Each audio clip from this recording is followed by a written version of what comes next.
first step in performing a neurological assessment is to record exactly what happened and what past medical conditions the injured person has. This information will provide critical clues about the cause or underlying reasons for the injury. For divers, taking a dive history is important. Information includes depths, times, ascent rates, safety stops, surface intervals, breathing gases, and problems or symptoms. To help you remember what information to gather when taking a history, you can use the acronym SAMPLE. SAMPLE stands for Signs and Symptoms, Allergies, Medications, Past Medical History, Last Oral Intake, and Events leading up to the current event. The neurological assessment slate includes an area to record your findings. Rescuers should document symptom onset times and their progression, along with a description and timing of all first aid measures. If oxygen is provided, note the time of treatment initiation and the method of delivery. You should also document changes in conditions during first aid treatment. In cases of a neurological injury, it is often necessary to obtain information about the event or accident from witnesses. If pain is present, have the injured person describe it. Is it sharp, dull, or throbbing? Is it localized or hard to pinpoint?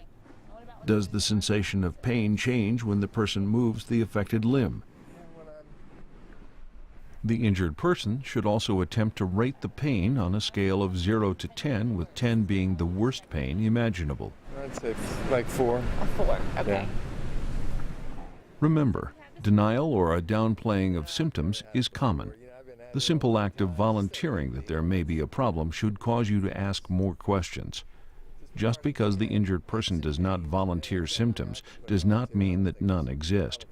For this reason, you should complete a full assessment even if the initial symptoms are mild. A neurological exam involves questioning the injured diver, observing responses, testing for reactions, and having the diver perform basic movements. You should record your findings from each step and each successive examination on the DAN Neurological Assessment slate.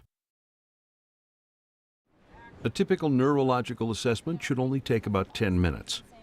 The history-taking section may add a few more minutes to the exam the first time through. Hey, how you doing? To begin the actual neurological assessment, determine if the person is alert and able to breathe on their own. It's Sunday. Okay. Hey, are you okay? If unconscious or showing obvious signs of neurological injury, start basic life support and call emergency medical services. Establish level of alertness and initiate basic life support as necessary. Okay, good.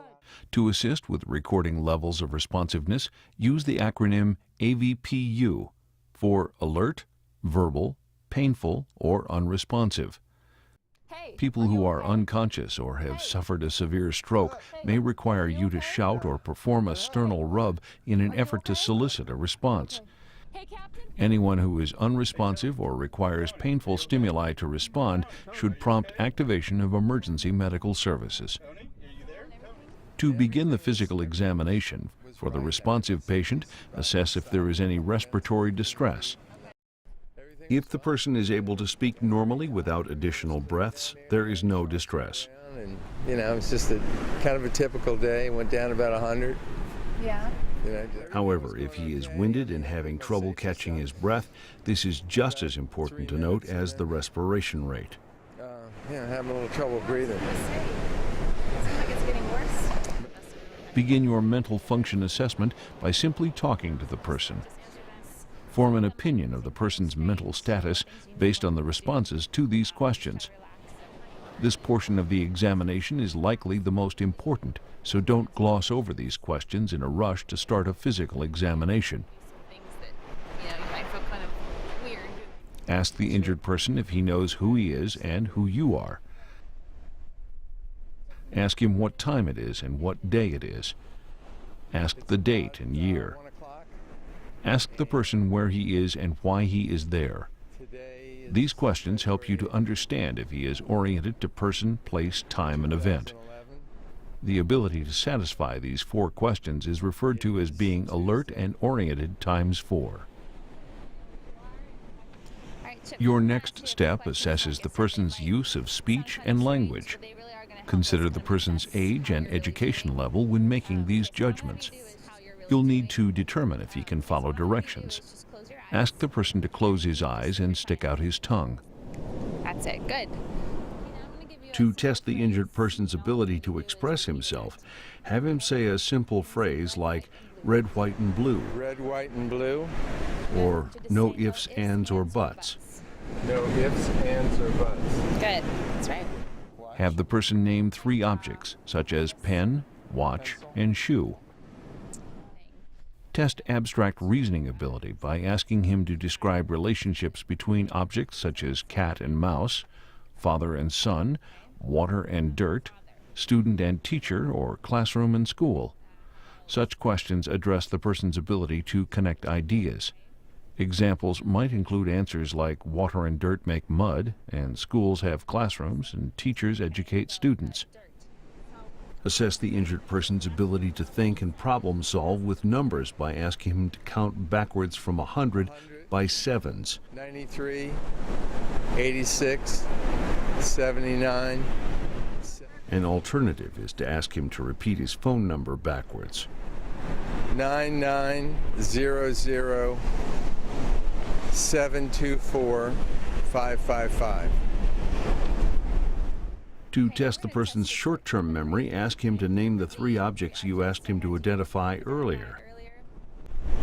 Watch, pencil, and a bottle of water. The next portion of the assessment is the physical examination. A good starting point is the head and face. You will be testing eye movement, facial muscle control, and hearing. Test whether the person can follow movement with his eyes.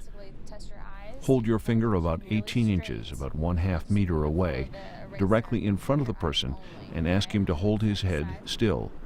Then move your finger to the person's right and left, and then up and down. These movements should be slow and deliberate, not rapid or jerky. Record any direction the person cannot follow your finger. After you've finished with the eyes, the next area you will evaluate is facial control. Have the person close his eyes and smile. The face and creases should appear the same on each side. You should record any weaknesses or droopiness of the face. Test the person's hearing by holding your hand about 1 foot or 30 centimeters from the person's ear and rubbing your thumb and finger together. Attempt to determine if the person's hearing is the same on both sides. Same on both sides. Okay, great. If the surroundings are noisy, cup the ear and test each side individually, asking the person if there is any difference between the 2 And sides. on this side, can you hear that? I can as well. Okay, and is there a difference between the 2 sides?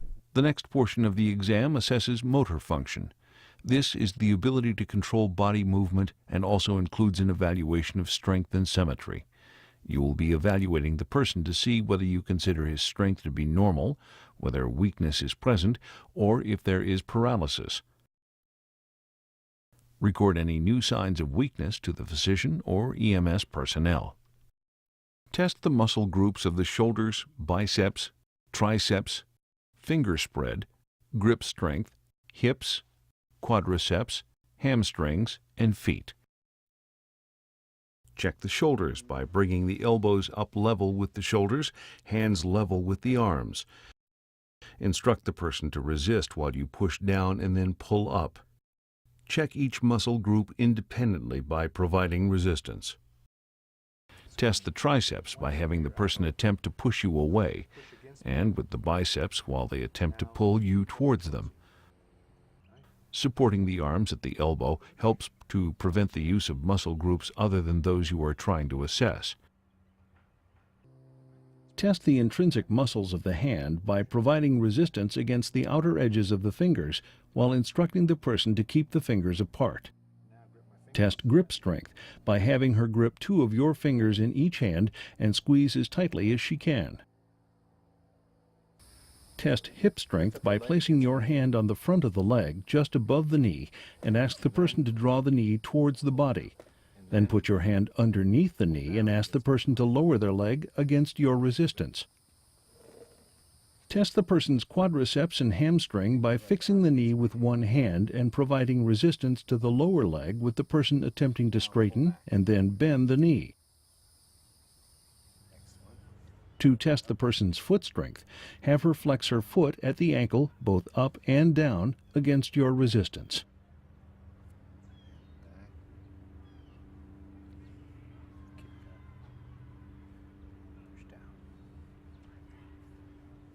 Record all of your findings on your slate. Record motor strength tests as normal and equal bilaterally, weakness on one side relative to the other, or paralyzed. The last tests assess coordination and balance. To test the person's coordination, have him move his index finger back and forth rapidly between his nose and your finger, held approximately at arm's length from his face. Have him attempt to do it again with his eyes closed. Okay, great. Switch hands and repeat the test. Same thing with the left hand. Okay. When you're ready. To test the person's balance, have him walk forward about 10 feet or 3 meters while looking straight ahead. This may be difficult or impossible to do on a boat or other unstable platform. Another option is to have the patient stand still with their feet together and arms outstretched to the sides. Once stable, have them close their eyes for 60 seconds. You should be prepared to catch or support the person if they start to fall. Note whether movements are smooth and if the person can maintain balance without looking down or holding on. Remember to record all your findings from the exam and review them to see if you have missed any tests.